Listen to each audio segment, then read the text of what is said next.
Kataganang buhay, Hulyo 2025. Subalit, isang Samaritano na naglalakbay ang lumapit sa lalaki at nang makita ito ay nahabag siya.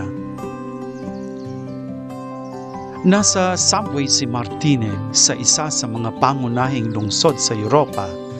Nakatutok sa kani-kanilang cellphone ang lahat ng mga pasahero. Naisip niya na kahit konektado ang mga tao dahil sa teknolohiya, ang totoo'y nahihiwalay sila sa kani-kanilang mundo. Hindi na ba tayo marunong humarap sa isa't isa? Naging pang-araw-araw na karanasan na ito, lalong na sa mga lipunang mayaman sa material na bagay, ngunit lubhang dukha sa pakikipag-ugnayan ng mga tao. Gayunpaman, pinapahayag lagi ng mabuting balita ang orihinal at malikhaing mensahe nito na gawing bago ang lahat ng bagay.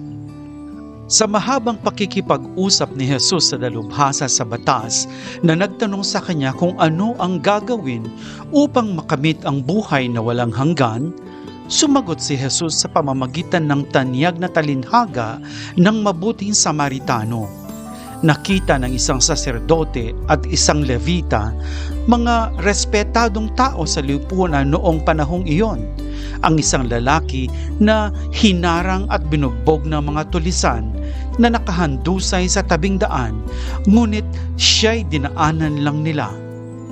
Subalit, isang Samaritano na naglalakbay ang lumapit sa lalaki at nang makita ito ay nahabag siya.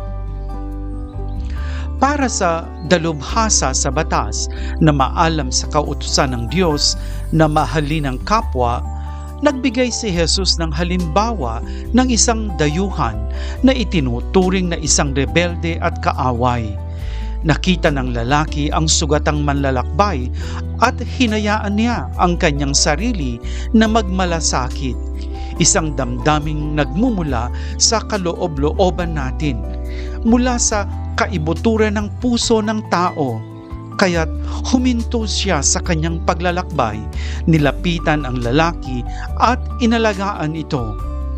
Alam ni Jesus na ang bawat tao'y nasusugatan ng kasalanan at ang kanyang misyon ay pagalingin ang mga puso sa pamamagitan ng nag-uumapaw na awat pagpapatawad ng Diyos upang sila rin ay magkaroon ng kakayahang maging malapit at magbahagi sa iba.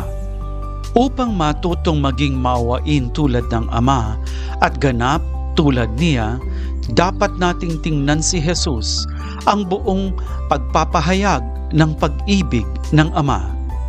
Ang pag-ibig ang ganap na mahalaga na nagbibigay ng kahulugan sa lahat ng bagay at matatagpuan ang pinakamataas na pagpapahayag nito sa pagiging maawain. Tinutulungan tayo nito na makitang bago ang mga taong kasama natin araw-araw sa ating pamilya, sa paaralan, sa trabaho, na hindi naaalala ang kanilang mga pagkakamali. Tinutulungan tayong huwag husgahan, bagkus patawarin ang mga pagkakasala ng iba sa atin. Sa katunayan, kalimutan ang mga ito. Subalit, isang Samaritano na naglalakbay ang lumapit sa lalaki at nang makita ito ay nahabag siya. Ang kahuli-hulihan at matatag na tugon ni Jesus ay isang malinaw na paanyaya. Humayo ka at gayon din ang gawin mo. Ito ang inuulit ni Jesus sa sinumang tumatanggap sa kanyang salita, ang maging kapwa sa pamamagitan ng paggawa ng unang hakbang na damhin ang mga sugat ng mga nakakatagpo natin araw-araw sa landas ng buhay.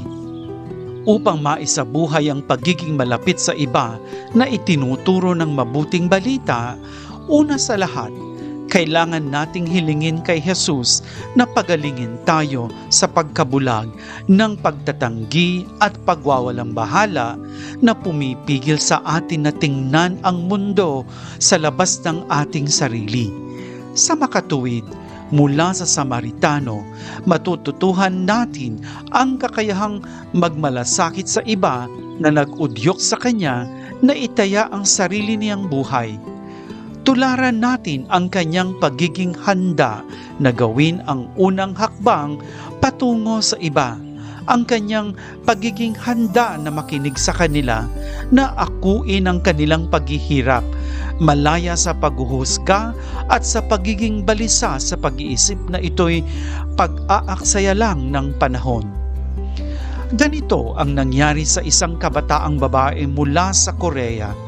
Sinubukan kong tulungan ang isang kabataang hindi ko gaanong kilala na mula sa ibang kultura, kahit na hindi ko alam kung ano ang dapat kong gawin o kung paano gawin ito. Nagkaroon ako ng lakas ng loob na subukan siyang tulungan, at hindi ko akalain na sa pag-aalok ng tulong, nadama kong gumaling ang mga sugat sa loob-looban ko. Ibinibigay sa atin itong kataganang buhay ang ganitong susi upang isabuhay ang pagpapakataong Kristiyano.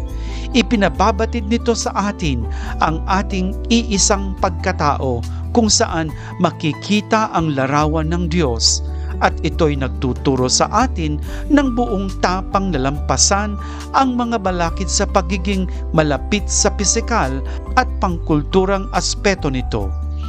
Mula sa pananaw na ito, nagiging posible na palawakin ang mga hangganan natin hanggang sa abot-tanaw ng lahat at muling tuklasin ang mga batayan ng buhay sa lipunan.